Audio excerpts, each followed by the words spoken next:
Welcome along, everybody, to Forever United TV. I forgot my own channel name for a minute there. It's because I've got the man himself, Jamie Jackson, in with me at Starstruck, Mr. Man from The Guardian, Northwest correspondent over everything Manchester United and Manchester City. Welcome along to the video, everybody. Jamie, thank you so much for coming and joining us. Thank you for asking me on. I'm looking forward to it. Let battle commence. Yeah, well, to be honest, I think we're talking over subjects that everyone is pretty much afoot of and just wants a little bit more detail. So, but there's so much going on with United, as always, Jamie. I think there's only one place to start, really, because you were at the game against Spurs at weekend. You were there. And did you actually know that the man himself, Sir Jim Ratcliffe, was going to wander across to the press box area? Yeah, we got like a sort of note about it. So, only a few hours before. So, yeah, I was aware of it. That's kind of why I went there a bit early, really, just to see the great man in person, which happened in the press room, which you'll know well, at Old Trafford, where the press conferences happen, where they used to unveil players, actually, but in the days when they used to actually unveil players at football clubs, proper football clubs like, United and City. They don't really do that anymore. They do their own media. But, yeah, so I was there. There was quite a few in there. There wasn't loads and loads. There was about, I don't know, let's say 15 or 20 sort of journalists, most of them us patch people, but there was some sort of beyond that, some sort of journalists from overseas, etc., etc. So I asked him a question, got a question in there quick because we were told he couldn't really speak publicly, and it'd just be so. I sort of asked, when do you think you'll be officially approved by the Premier League? And I think he sort of said early mid-Feb. But what's interesting, I since noticed, so he stood there and his PR man stood there and said, it's not appropriate for him to really take questions or give any answers while this is going through until it's officially been sealed. But then I see that he sort of, met some like a fans group or, a couple of fans, and obviously would have answered questions there. So it's an interesting distinction there. But, on the sort of brief time I was in there, or he was in there, let's say 5 minutes, maybe it was 10, it's difficult to get a complete handle, but he came across as obviously, he's a smart cookie, I'd suggest, in his own way, in his own sphere. How to handle a room, as you'd expect. But, as always with these things, just like a manager, a player, an owner, you or I even, you can say stuff, it's what he actually do. So let's see what he will do and what he can do, which is the interesting thing about this 25 going to 28%. Buy-in, the extra 3% or whatever it is when this £300 million goes into the club, that sort of becomes part of his share. So let's see what he can do. This is the big question. This is the piece when it became official on Christmas Eve, the piece I wrote the next time, I don't know, for Boxing Day, I can't remember, was basically, how is this going to work? You know what I mean? This question of, you sort of control the football operation, but what does that mean if you want £100 million from the commercial operation, to buy wherever it is in central midfield or, in attack. So, he will have thought, war gamed all this stuff out that I'm talking about, obviously, because, he'll have a strategy. But, whatever you say about the Glazers, many people say sort of a lot of things, they are not stupid when it comes to their own business of making money. I think that's fair enough. I mean, so they will, and, this is why it's interesting, because for me, you've got basically two power bases now at your club, which is the Glazers, the 6 siblings, headed by Joel, who obviously runs it for them, from Florida, and you've got Ratcliffe's camp. And I don't care who you are, what the situation is. When you're in a sort of dynamic like that, of course it can work, but there'll be moments when it needs to work. Like I'm talking about transfers, really. It seems to me the big one, because basically any club or any team lives or dies by its players, as we all know. Looking at your track record since Ferguson left, it's interesting. You know what I mean? Well, that's it, mate. I suppose that for a fan's point of view, it's like I've said it all along on many shows recently. Look, the announcement was one thing. The proof of the pudding is in the eating, as they say, and until it is official, we're not really going to see what Sir Jim Ratcliffe's power is. We're just hearing what it's going to be, sporting side of things. No one knows exactly what that is. Can he invest in the infrastructure of the sporting side of things? And obviously the big topic is, it's like, where is that 300 million investment going to go? We've heard rumours this week, Jamie, that we're digging up a golf course in Knutsford close to the players, and we're going to be getting a new state-of-the-art training ground. Do you feel like that is a way that they can stamp their authority on Manchester United and sort of put United back up there as like one of the world's leaders in football? Potentially, it's interesting because I checked this out. That 300 million does not necessarily 100% have to go towards, you know, a piece of infrastructure like a training. You know, in theory, 100 million of it could be shaved off for a player. You know what I mean? There's nothing legally, binding saying it has. You know, it can't. So whether that will happen, I'm not so sure. Now, with regard to this training ground, I mean, you know, you'll have been in and out, Karen. I don't actually think that it'd be that cramped if they redeveloped it. I'm surprised to see this because I look at that footprint there. The way it's configured now is hodgepodge. Yeah, you've got this sort of new women's facility. It's almost like a sort of porter cabin affair. I'm not saying it exactly like that. But, you know, it is, mate. I've seen it. It is. Okay. So, but what I'm saying is, if you completely raised it, flattened the whole thing and started again, I think there probably is enough room there. But anyway, you know, they obviously maybe don't think so. So, yeah, I was thinking about Knutsford. That's a little bit more of a drive for me. And I was thinking if it's a Ten Hag or whoever starts doing 8 o'clock in the morning press conferences, then I'm afraid, you know, I don't think it could be allowed. No. So listen, if they're going to do something like that, fair play. You know what I mean? Sort of, if that's part of the expansion. But I just suggest that buying a golf course in Knutsford and then, you know, redeveloping it, it might cost more than 300 million. You know what I mean? Cities, when theirs opened in 2015, was 200. If you think about the footprint of that place and what they had to do at that place, and that's going back, 8 years? So, I don't know. Again, it's something just to keep an eye on. I mean, you know, I'd be more confident of that happening if Ratcliffe owned 51%. You know, if he was the majority shareholder, because there's nothing in his way, obviously. There's no Glazers in his way. So this, again, is another interesting part of what we're talking about. Obviously, that's a football operations thing. But again, where does the money come from? You know, it comes from, you know, the money made. I know it's the money made from the football team ultimately, but that's controlled by, the accountants, the sort of commercial side, really. And again, under the Glazers, and I know fans think this is the wrong way around, and I agree, but it's just, it is a fact. You know, the kind of commercially has been their priority, you know, making money. You know what I mean? Before the team, in a way, even though it sort of feeds each other. So what I'm trying to say is, again, they control a massive amount of, you know, sort of the money and where they get it from. So it's part of the same sort of issue. But yeah, I can't believe, or I don't believe he's bought into this club, Ratcliffe, without thinking about all this, without sort of, you know, understanding what he'll have to do, what he can do, you know, the obstacles. And I suppose in one way, if you look at it this way, he wanted to buy a majority share, and that didn't happen, but he's still prepared to go in on this basis, 25%. So I think, look at it that way, that's a massive plus if you feel Sir Jim Ratcliffe is going to be the answer, because his heart's still in it, sort of thing. Yeah. He's thinking there's a way here I can get into the club and maybe, you know, ultimately control all of it. And I'm going to do it via this 25% thing. So I'd say that was a good sign if all of what I've just said is, you know, is true. Yeah, I mean, it's interesting now with everything going on and the timing of this. Everyone would be questioning why the Glazers are actually doing this now. We obviously know the failed Super League bid, but financial fair play has been a hot topic, Jamie, with a lot of fans at the moment. We've seen what's going on with Everton and Nottingham Forest and everything there, but United's financial results for the quarter have just come out yesterday, and looking at them, adding them up, obviously you're allowed to be 105 million in the red, essentially, with the 3-year cycle.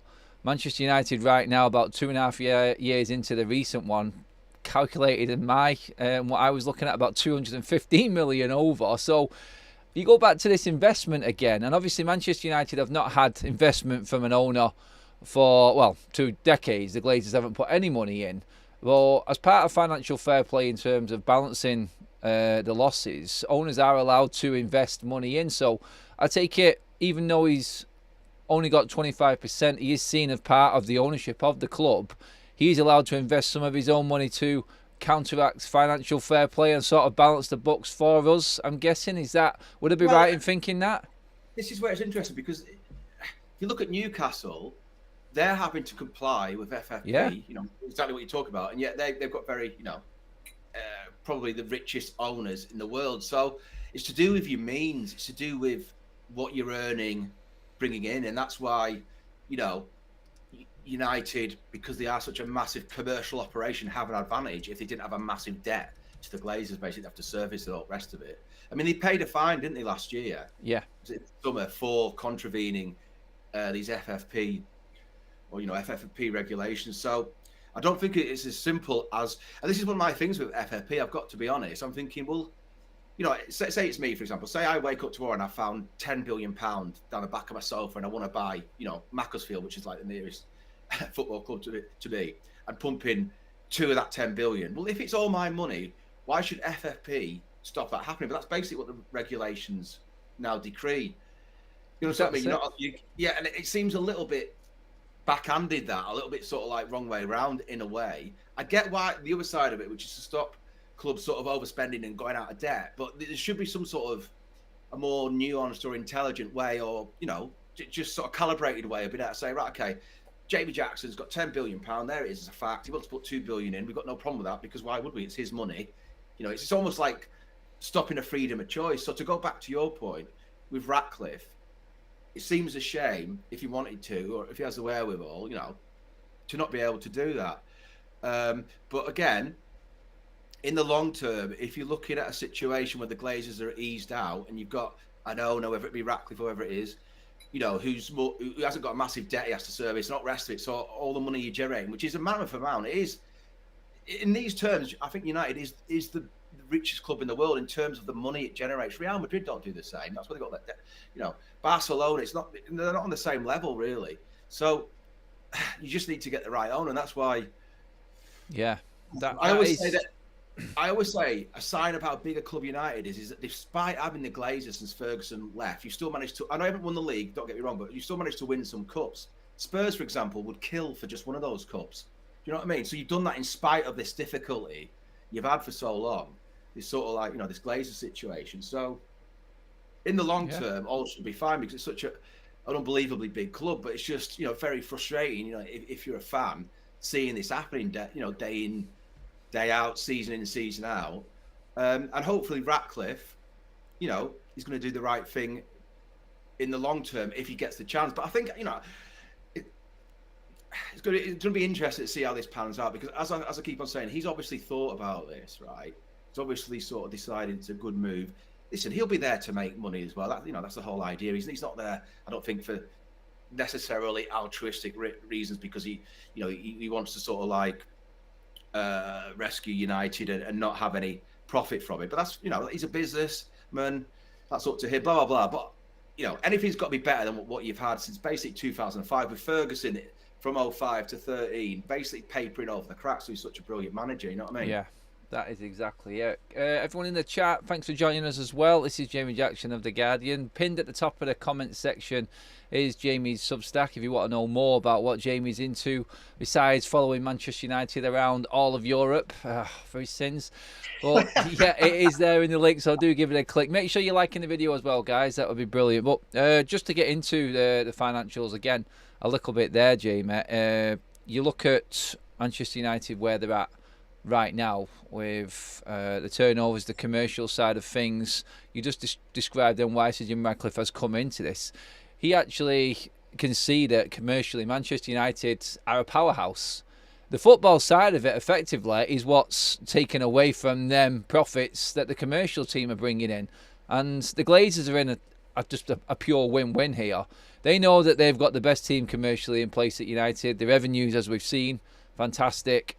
If they put someone else in place that can run the club and actually make a profit or make the club run better from the football side, it's a win-win for them. But just to go into the concern for a lot of United fans regarding that 18-month period where the Glazers can resell Manchester United, it is a sale. Someone else can come in and offer more, and Sir Jim would have to give up his shares and also sell. But he can come back himself with a bid if he wanted to buy more of the football club as well. So it's not a straight out, the Glazers are just going to kick him out after 18 months. He can counter that as well and can put his own bid in if it is all going well, I suppose.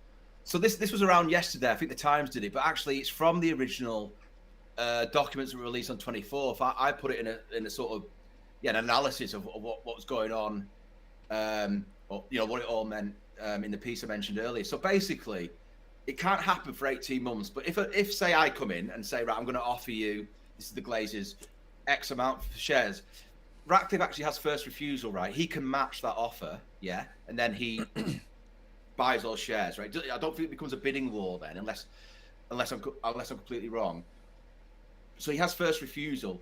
So what I'm trying to say is that in a little way, in a big way, this was known from the initial document, but it is. I can understand why it's an issue because it is correct. But to be honest, he only owns 25%. So what the Glazers do with the rest of their shares, whether people like it or not, that's their business. That's the sort of way the shares are sort of set up. That's just the facts of life. But he has this drag along rights. He does have what's called drag along rights, which he does have first refusal. So again, maybe that's a bit of hope for sort of people watching this, or any fans looking at it, that the guy who's already in there, so Jim Ratcliffe, does have first refusal on, if another person comes in and says, right, I'm going to get, I think it's £32 a share he paid. So say it's me or you come in and say, right, I'm going to offer you £35, and he can match that. And if I don't go any higher than my 35, then he wins, sort of thing. But again, it's another sign of how complex business is, how complex a deal this was.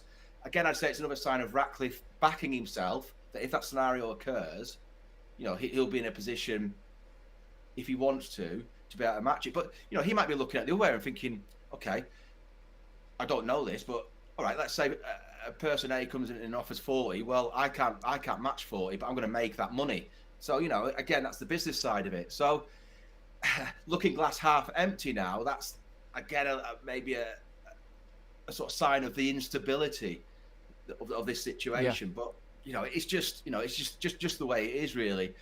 If you ask me, do I think this is better than it was? If Ratcliffe didn't exist and it still has, as it were, before Christmas Eve, I'd say no, this is a better situation, because at least there is some hope now. Yeah. Yes. Doesn't mean to say it will happen. That it will be Ratcliffe 100% or 51%. But you understand what I mean? I think I'm not a fan, so it's up to fans to make their decision. But looking at as a neutral, I think this has got to be better, because there is a little bit of hope now of this moving forward. And he does have some control. But it occurs to me that, in a way, because he's in control of football operations, Manchester United now have a new director of football, and he's called Sir Jim Ratcliffe, right? Because I know he won't be making the actual deals for transfers, but he's basically in charge of all of that, yeah? Who's going to be the director? Who's going to be the football director? Who's going to be the sort of actual nuts and bolts person who goes and sort of, talks to agents and all the rest of it. So really, you have a new director of football. He's obviously, as I say, he's not going to be the football expert, but he's now in charge of that whole department. So you've got to think, or you've got to hope, if you're a fan or just want the best for the club, that Dave Brailsford, who's his sort of like chief lieutenant, who I don't think he's going to be the director of football, but probably he's going to be Ratcliffe's man in the club on the ground day to day ish. That he's smart, because it's like anything in management or business, it's who you employ, right? Yeah. This is why this all goes back to the Glazers, right? This is why it is all down to them, because it's their responsibility to put in place the right chief executive, in order that person can put in place the right director of football. You know what I mean? And then it goes to the director of football has to put in the right manager, etc., etc. And that's why City, I know it'll pain fans watching this to hear this, is why City have got it right, because from the top down, all those positions I mentioned, they're all very good at their particular job. Barak, the chairman, he got the right structure with Big Airstein, and then they got Guardiola, blah, blah, blah. And that's what you need at your place. So you've got to hope Ratcliffe is able to do that, both in terms of recruiting the people I talk about, but also being allowed to. Yes, being allowed to. That is it. That's it. That's what every United fan's biggest fear is, in terms of where he's going to invest the money. Is it solely going to be into the football side of the club? If it is, then we have got a hope. And it is, some people say, better the devil you know. You've got Sir Jim Ratcliffe in, another businessman who is notorious in the business world and how he deals with things. And everyone's obviously concerned football club is hanging in the balance, really, because I seen it, Jamie. It's like, if he didn't come in with this investment, Manchester United could be in an Everton situation by the time the next financial reports need putting in. I mean, borrowing against the revolving credit facility to try and balance books. I know the cash amounts are up there, and that can be offset as well. But complications around, and obviously he's coming into a bit of a minefield for Jim Ratcliffe. Everyone, please do give the video a like. Jamie is in here on from the Guardian, Northwest correspondent. If you're wondering who this wonderful man is with all this knowledge of Manchester United, he's at every single game. We're going to talk a bit about what's happening at the club in a minute, but Jamie, I wanted to bring across a fair argument from the other side of things, because the Qatari bid has been dragged through the mud a little bit over the last day as well. And I was talking about it last night. It's been reported in many media outlets that they just never were there with the right documents, never were there with a realistic bid.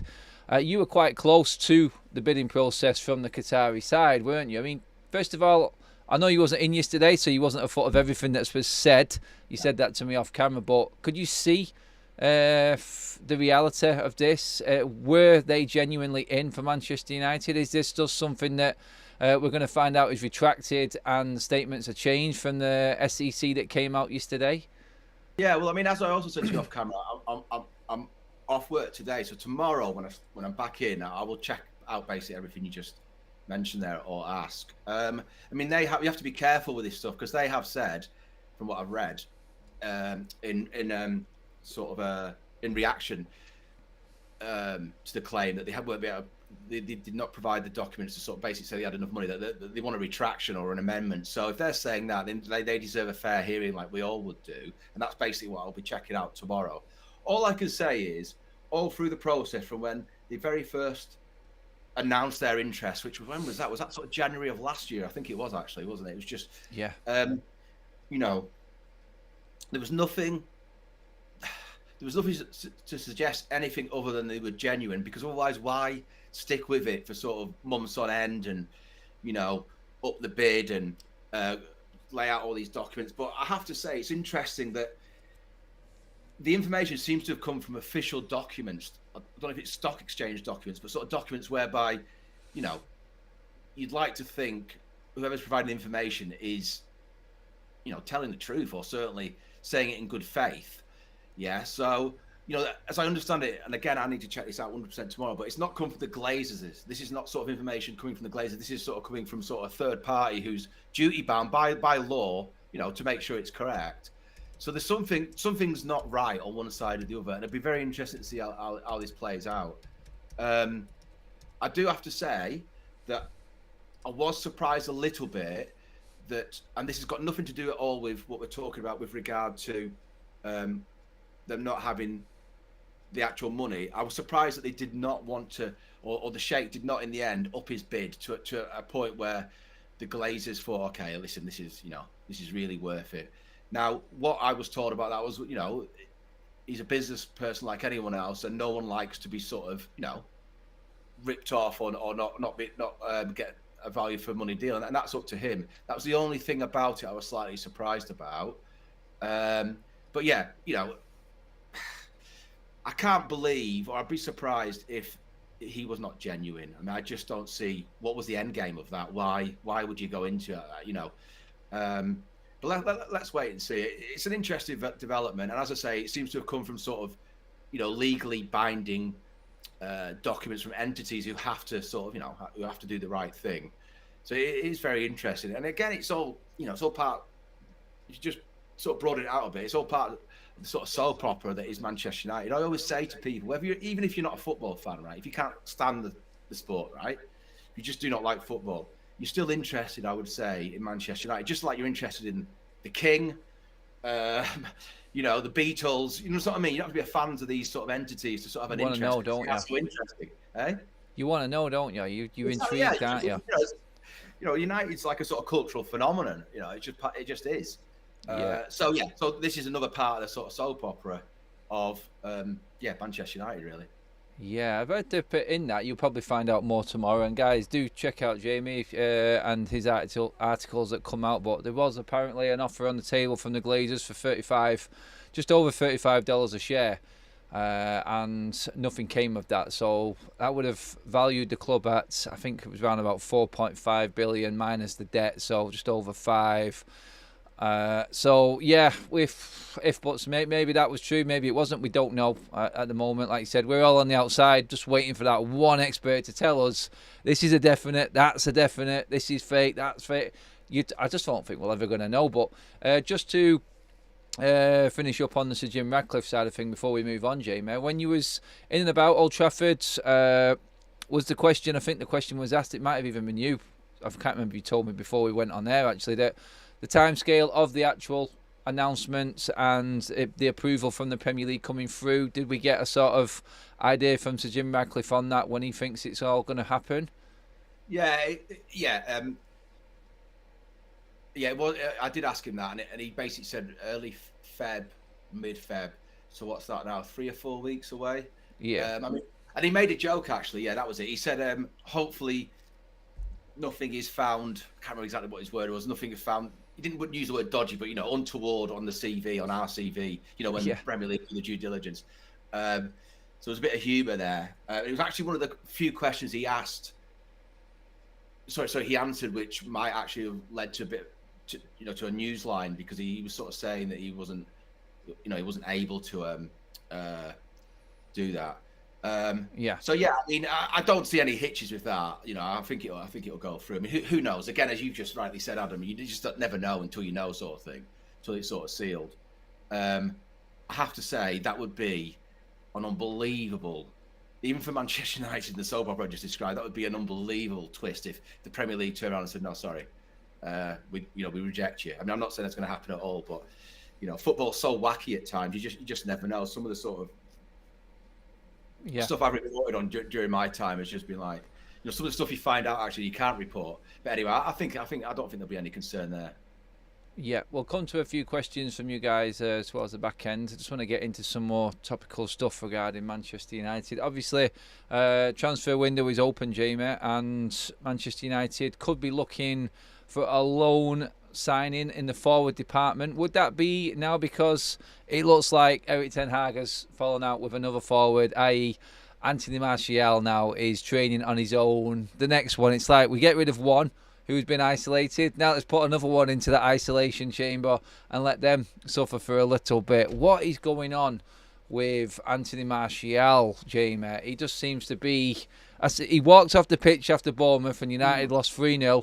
And we've never seen him again. He's been ill. He's not been fit. Ten Hag has said in press conferences in front of you, he needs to show me that he wants to be fit. And what do you take from them sort of replies from Ten Hag? Well,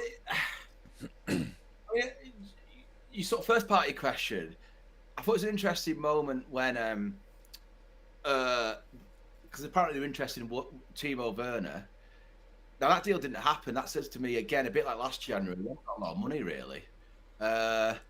This Martial thing, as I understand it, the club stance is, well, actually, he's only training sort of alone because he's been injured and or ill. And so just like, say, Martinez or Casemiro, when they were recovering, it's just a normal thing. Now, that's the club stance.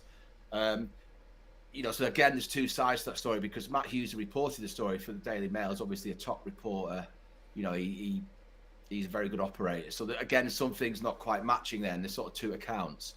But I mean, to broaden it out about Martial, he's never really done it, has he? Apart from maybe when he first started the first season. He's just another of those players. You know what? This is my sort of like humble theory on United, right? When you sort of fans will say, these players aren't trying, and etc. My take on it is they're just not good enough. So it's not so much that they're not trying; they're just not that good. They're just not that good. I just think they're mediocre. That's not really their fault, And it's that it's not their fault that they're not. It's like me. I couldn't get anywhere near the sort of dog and duck team locally because I'm not that good. You know what I mean? So I shouldn't be playing for them.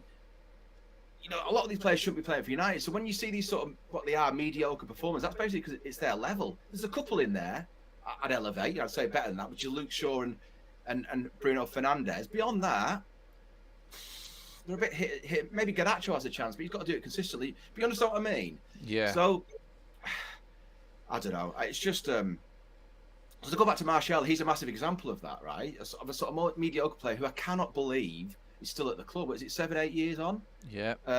It's it's bordering on farcical, to be honest. So... Yeah, I mean, you do need a striker. Whether you've got any proper money for one, even a loan, I don't know. I mean, again, Ratcliffe's 300 million, some of which could be used for, recruitment. As I said, you can't get anywhere near that at the moment until it becomes official, right? So, there's not any money there, not any extra money there. They need to offload. That's why, I did the story, whatever it was, a month ago, that, Casemiro, they would sell Casemiro or Varane if they could get, money for them, proper money for them. I know Varane's contract's up in the summer, but, still the same thing I'm saying, to sort of strengthen out elsewhere. But I've got to say, I'd love to actually hear from Ten Hag properly. Why? Okay, David De Gea wasn't the best with his feet, but why did you sort of use a massive chunk of your budget on a new keeper when you needed a sort of, I don't know, a striker? I know they got Højlund, and he's starting to pick up, but there's all sorts of, it's just a bit of a mess, isn't it? The reason why Højlund's not scored much in the Premier League is he's not getting the service. Why is that? Because, well, is the team set up properly, and is that because you need a proper central midfielder who can create a bit of magic? We could go through it all, but to go back to your initial point, yeah, he does need a striker this window, but who's it going to be? How much is that person going to cost? Is it a done deal? And sorry, is it a deal you can do? And what about, I don't know, a centre back, a central midfielder, I don't know, a right back who can go for? It's just like it's all over the park, isn't it? Really? Yeah. You need to sort out. It really is, mate. It is. Cheers everyone. We just passed the 100 like mark on the video. Please do keep liking, share the video, get some questions in the Q&A section. We'll come to them shortly for Jamie. But in terms of that contract negotiation with Varane, first I want to ask you that. Is there any stance on that from the club, Jamie, that you know of? Yeah, a little bit. Basically, no contract's been offered. At the moment, they may well still do that. Where we 18th of Jan, could do it any time really before the end of the season. And if there is a new one offered, it'll be on sort of reduced terms, more of a sort of performance related or appearance related, or however you want to term it. Obviously, there'll still be a fair base salary there, but that's what John Murtough is starting to move towards. It's a model again that City did. I remember it's long ago when sort of David Silva got one of his, might not even have been his last contract, but going back a few years. Toure as well. Yeah, Toure. It was more of a sort of incentive based. It's easier at City because a lot of it's built into winning things. Obviously, they win things there at the moment, but I think Rashford's was a little bit more performance related pay. And so that'd be what would happen with Varane. I think they're just waiting to see. It's difficult until this month's over, maybe, and he knows kind of what he's going to have for the rest of the season, etc. But again, has Varane really done it? Has he been fit enough? I don't care how good you are. There's no point having a player if you can't rely on him for sort of long stretches. Mm-hmm. And I'm not sure, in terms of his physical availability, I talk about here. I always say if Real Madrid let a player go, there's a reason. Pep Guardiola always says, I don't want any player to stay here who doesn't want to be here, but he certainly has sort of persuaded Bernardo Silva a couple of times not to leave. Do you know what I mean? So if it's a really good player, going back to like Varane and Casemiro as they were in their pomp, I don't think they would have sold him. So again, that's and this is why Ratcliffe, and I thought this was a good sign, when he came into the club in March, for the tour before, while he was looking at buying the place, he challenged the Casemiro signing to a meeting at the Jimmy Murphy's. There's like a presentation at Jimmy Murphy's Centre, which is the sort of where the press go and the training ground. You'll know it obviously, and he sort of challenged that Casemiro deal, the length of it, 350, I think it is base for 3 or 4 years at the time when he said, why essentially was that deal done, considering his age, etc. And so I think that's quite a good sign that he's looking at stuff like that. Yeah. So yeah, Varane, it may or may not happen. Again, in the perfect world, you wouldn't really offer him another contract, right? Because you'd have enough, high peak central defenders you could rely on at the club. Not to need him really. I know, that's definitely. I totally understand both sides of it. It'd be interesting to see what Murtough's role actually is at United once the announcement gets made, because obviously if Richard Arnold went out, there's a lot of talk that Murtough himself could be. They've made it clear that they're open to keeping Murtough. I don't know if you can say anything more on that, Jamie, but he's just going to be, his role is going to change, I would have thought, with the restructure that's going to happen. Yeah. What I would say is nothing is set in stone, right? So they're taking however long it's going to take, a month or 2 months, to actually look at it properly, look at the club properly. This is obviously Ratcliffe, Brailsford and Jean-Claude Blanc, who's the Ineos sporting director. Now Murtough, as I understand it, last time I sort of was told anything, he doesn't want to leave. Okay.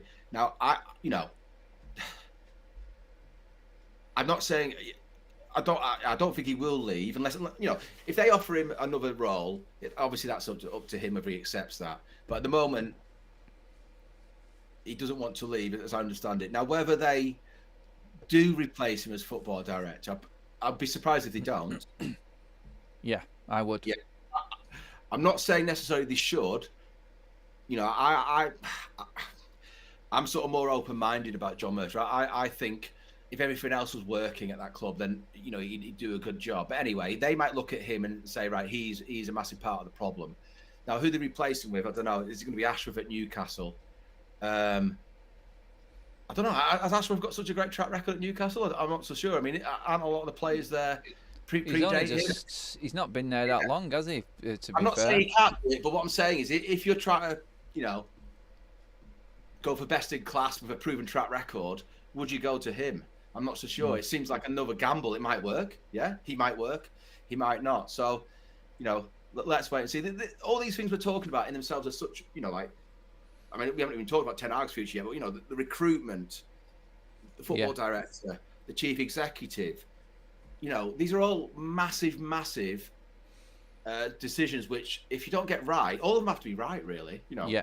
Otherwise the whole thing can fall down, because, again, that's why it's been so patchy at your club, because, you've had the odd sort of cup-winning team, Mourinho did all right, and, you know what I mean? But there's never a solid sort of, it's got to be a machine, hasn't it?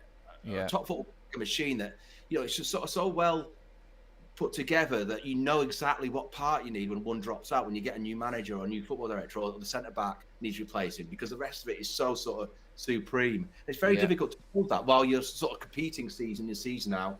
FFP, it's not so easy. It's not. I'd say it's a lot trickier. It seems to be in my time reporting on United, which is 11, 12 years. The back end of the Ferguson era, it seems to have got a lot trickier. Basically, because of City coming along. You've got Arsenal now. You know what I mean? There seems to be on all these different sort of regulations, FFP having a bit more teeth. But that's why, if you can get it right, the rewards are there. But I don't know. It's just So I think Murtough will probably be moved sideways. But as I say, I'm not so sure that'd be the right decision. Yeah, I mean, you look at it, probably, we were talking just a minute ago, Jamie, a lot of the fan base are in the view of this and what's happening at United. It's like, we talked then about the players not being good enough, but that really, Jamie, isn't the players' fault. It's the people that brought them players into the football club and haven't managed to get them players out of the football club. And a lot of fans will say Murtough is a major part of the problem there, and it's not worked. The track record really hasn't worked. You said it then, all the pieces need to fit together, which is why I think I'm not concerned about how long it takes them over the next few months to appoint the right people, as long as they make sure they get the right people and they're all working together. The blueprints are there in Liverpool and City for the roadmap for success, really, aren't they, Jamie? And that's what United need to get. Sadly, calling out City and Liverpool again as a United fan as the benchmarks is hard for us, but I think we've all got to a stage now at the fan base where we're like, you know what, we just have to accept that this club has just been completely run into the ground and it's at the end right now. It is a case of ripping everything up and starting over again and trying to act like a modern-day football club. And that, I think, is the opinion of majority of the fan base right now. And it's like the intrigue of what is to come under Sir Jim Ratcliffe more than anything is with this fan base. But move on quickly to Erik Ten Hag, Jamie. You've been there this season, every single game. Have you seen a deterioration? Have you seen him sort of buckling a little bit, a change in attitude, a bit snappier? Obviously, we had the episode when he banished all of the, well, not all the media, but a good chunk of the media the other week, sorry. And yeah, I mean, how is he? How is his demeanour? How is he coming across from what was an all right, successful season last season to where we are now, which is quite drastically different? I've got to say, I've not seen any change in his sort of persona or his demeanour. There's been there's been quite a few this season, but in moments where you think he's going to be uptight, he's had the latest sort of dismal performance or dodgy loss. He's come out and been, kind of the same or quite calm about it. I think I'm going to say this. I think it is still very difficult to judge because you've had so many injuries and illnesses, and the Sancho thing, and Anthony's private issue. That period from the Arsenal game when the Sancho thing started, for about the next 4 or 5 weeks, the Anthony thing emerging, etc., was a bit of a disaster. Now, I think he might have been smarter. I'm not saying I think he was within his right to say that about Sancho, right? And I've got to say, if you're a paid employee on hundreds of £1,000s a week, if your boss wants to say in public, maybe as a last resort, as a sort of like kick up the what's it, because he does fancy you as a player, he just wants you to sort of perform. Or he hasn't trained the best this week. I think he's within his rights. But having said all that, if it's going to be counterproductive to your job, getting the team, or adding to another problem, is it that? So I just can't quite decide, because for me, Sancho's never really done it either at United. So actually, anyway, I mean, with regard to him, I'd be behind it. I think it'd be a good idea if Ratcliffe, he didn't necessarily have to say this publicly. In fact, he probably wouldn't. But just sort of thinks to himself, right? Tells Ten Hag, obviously, look, don't worry. The end of no worries until the end of the season. It's yours, because then you might actually get a better handle on how equipped he is if some of these players come back. But the only thing I'd say, right, and he has countered this, is, and it's become a bit of an old chestnut, but I think it is correct. Is I just worry about the kind of way you play. Yeah, I don't understand. I get it. He was never, as far as I understand it, he was never really a counter-attacking man at Ajax, right? He was like a sort of front foot. We take all the ball and we boss off positions. Now, we all know that counter-attacking is done by teams who aren't the best, technically, and don't have a strategy or a blueprint, a sort of pass and move thing, whatever you want to call it, and have the players to execute that. And I just feel sort of a year and a half in, or whatever it is. Is it sort of lost track? Yeah, about a year and a half, maybe a little bit more actually, since he's been there. That does concern me. Now, he would say, well, 16 different combinations at centre back, left back out. Is unable to play that. And maybe there's some truth in that, but that's my one thing. If you were still where you are now, right, but you could sort of see how United were playing this way, I'd be less concerned about him. But I just feel, I don't know. Maybe it is a fair argument, and this is about him having so many players out that's disrupted the mode of play, and that's why I say until he gets a few of these back, it don't have to be all of them, because everyone gets injuries, right? But you have had a heck of a lot. Although having said that, a lot of other clubs have as well. But until he gets a few of these players back, these key players back, then let's judge him. But I do think he's made mistakes in recruitment, because he has got a veto. So okay, Murtough's side has to agree as well, the football department, because that holds the other veto over any signs. But I think he has made a few mistakes. I say Onana's a mistake, just because I don't think you need it.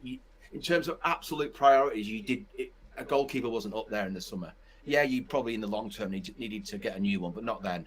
And I think that's been a massive mistake. Casemiro now, well, people weren't complaining last season when, he headed, was it a header? But he scored in the Carabao Cup final, didn't he? Win, yeah, he did. He did. He was doing well there, basically. He played well last season. Let's get it right. So I don't know. So whether he'll get to the end of the season, I'm not so sure. It's just a bit baffling what's happened between Ajax and here. Maybe it's just a step up in class in terms of the Premier League being far tougher league, and he isn't equipped for it. I just don't think we quite know that 100% yet. It is interesting because, and United are including this, there are some successes from Dutch football coming to English football. Obviously, Van Nistelrooy, for example, Van Persie via Arsenal to you lot, but not all. It doesn't always translate. It's a little bit like this. Going the other way, it's a little bit like Eric Dyer going, not wanted at Tottenham, but Bayern Munich, the top club in Germany, want him. Sancho didn't work coming from Dortmund. You know what I mean? So there is a big difference. I think these are facts now. I'm giving you examples here of why it's so difficult. The Premier League it's a different sort of thing. Yeah. Not everyone can thrive, and I think it's probably hard. I think for Ten Hag it's been harder. But you do have to say, right? He still won something last year in his first season. He still finished your third, right? Still got you to an FA Cup final. I know that's not competing for the league, but that's not bad in a first season. Walking into the absolute mess that was United when Solskjaer left and Ralph Rangnick, walking into that, he did all right. So I do think he's got some credit in the bank. Whether Ratcliffe, the person who matters, Brailsford, Blanc, judge it the same. Let's wait and see. But I don't think he's going anywhere, certainly until this sort of assessment of the club is done within the next month or so. Yeah. No, totally get it, Jamie. Absolutely fantastic getting you on and getting all that insight, Jamie. We have run out of time. We have to let Jamie go and get warmed up. It's quite cold out there today. A few people not happy that you ain't got the Hawaiian shirt on today, Jamie, in the chat, but we'll let you off. I'm off running. Yeah, we'll let you off. We'll let you get on with your day, Jamie. I just want to say a massive thank you again for coming on. Really appreciate your time, Jamie. I know you're a busy man, but all the fans and the subscribers and the questions coming in there, we didn't get time to get through it all, but massive thank you, like I just said, Jamie. I hope you have a fantastic rest of the day, Jamie. Everyone, do drop into the comment section there. There's a link there pinned at the top for Jamie's Substack if you want to know more what Jamie gets on with and his day today. It is a little bit different to the journalist work, Jamie, but it's worth a read anyway, buddy, isn't it? It is indeed, yes. Right, guys, thank you so much. Make sure you give the video a like, everybody. Like, share, subscribe. As always, I'll be back later on this afternoon, 6:30 as usual. I'll see you all then. Thank you so much, everybody. And yes, have a great rest of your day.